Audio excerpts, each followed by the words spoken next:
Okay, ladies and gentlemen, today's lesson is on the area of a circle. Try that again. It's on the area of a circle. First thing you need to know, the area of a circle has a formula, and this formula is very helpful to us. It will be written this way, capital A for area.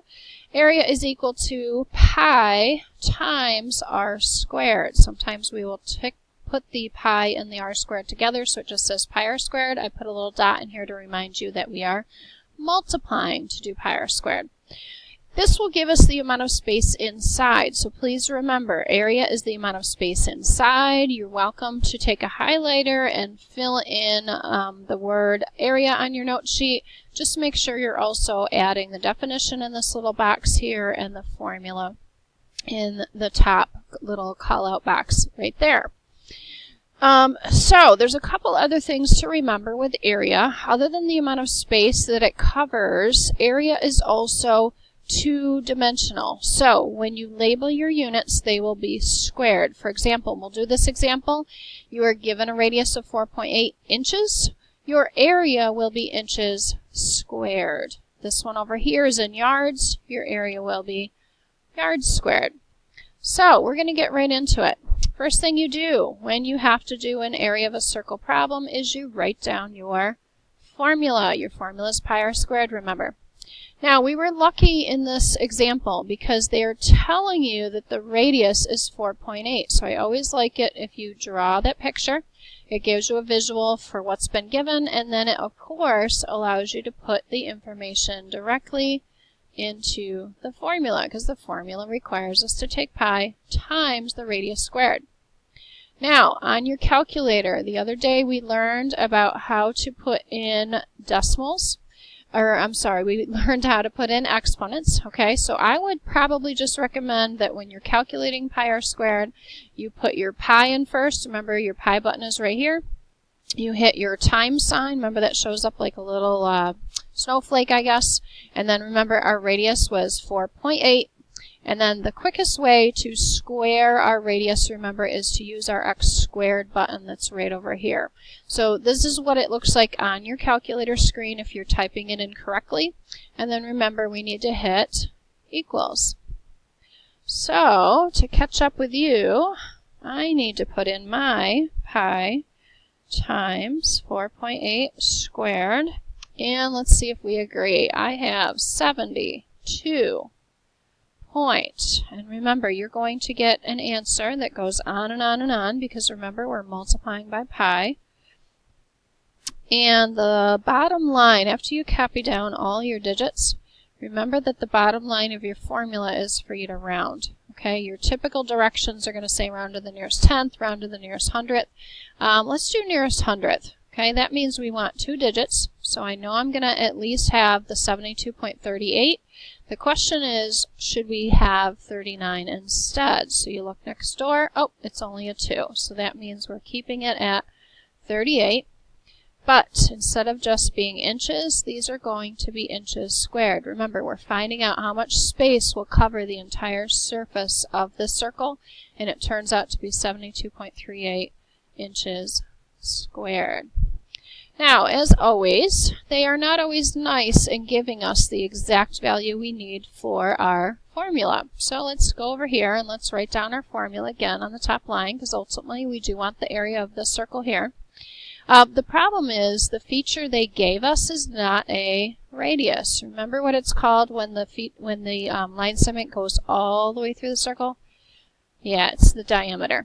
Okay, so our job with this problem, instead of multiplying pi times the diameter, that was how we found circumference. Okay, we're not doing circumference today, we're doing area. So we need the radius. We need to know how large the segment is from the center to the outside.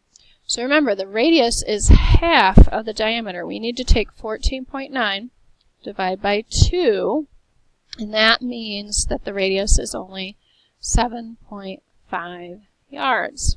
Okay, so I always jot that down somewhere.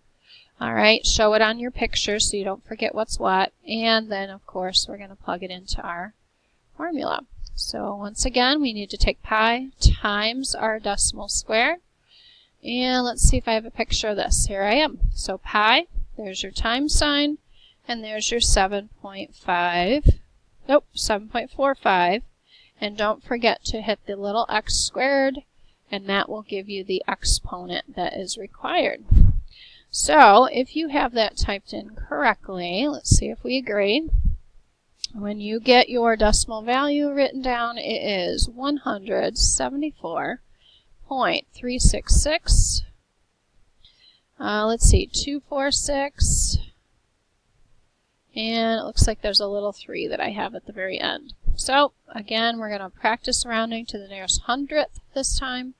Hundredth means 2 decimal places. So let's say 36 is actually going to round up because we have the 6 which is behind it. So 174.37, and it's yards squared. Again, because we're talking about covering the space inside the circle.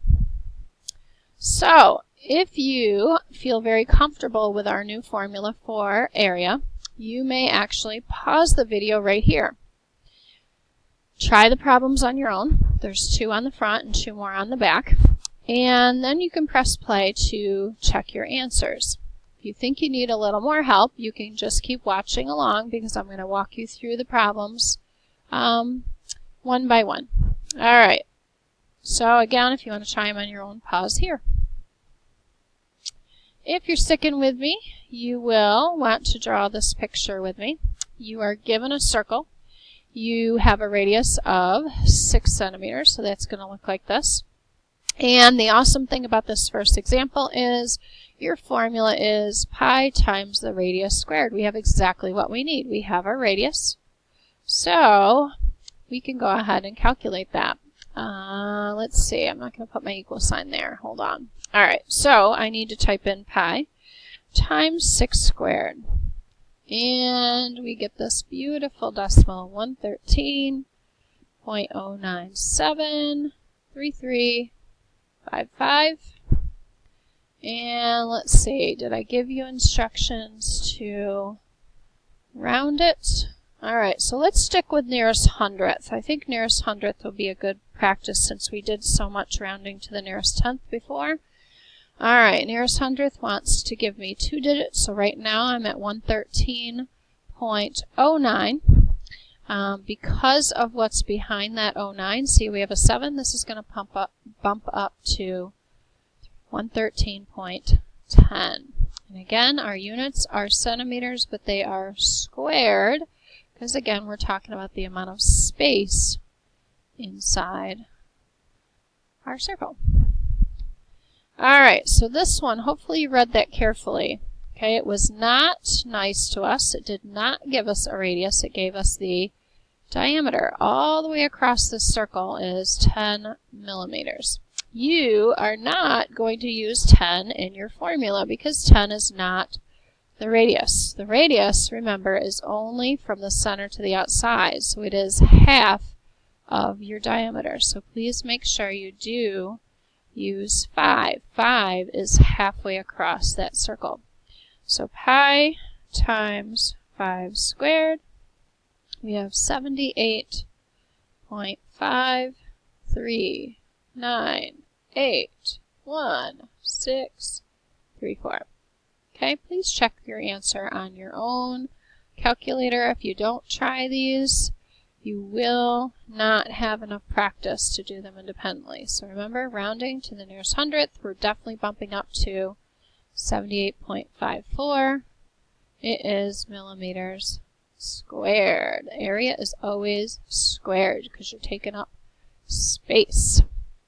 Alright, once again, if you feel pretty comfortable, go ahead and try the next couple problems on your own. If you don't feel confident yet to do these independently, you may continue just playing the video. If you do pause it, remember to hit play so you can still check your work before you tape this in your notebook. Alright, so it looks like number 3 is a nice one. Our radius is 4, so we can go right to our formula and we can put in our radius of 4. Remember to hit pi times 4 squared. And remember to round to the nearest hundredth.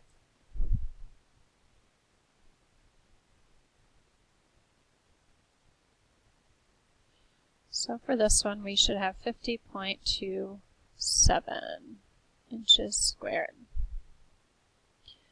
And for our last one, again, they were kind of giving us something to really think about. We have a diameter all the way across this 35, so if you cut that in half, it means you are going to be using this radius, this half of the diameter is only 17.5.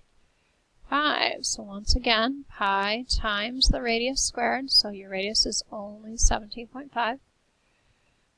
Pi times 17.5 squared goes in. Wow, we have a very large circle here if you think about it. 962.11 feet squared.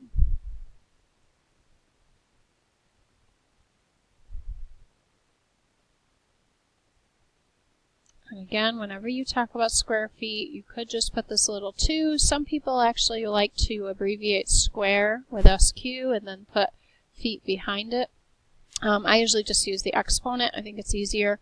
Again, up here, when we were labeling square inches, we could have said square inches and so forth, okay? But again, I just like the exponent, probably because it's just easier. It's math. It's math notation, so I like it better. All right, so let me show you. There it is right there. This is what your notebook's going to look like. I had a little trouble trimming the edge of this because my equation ran over.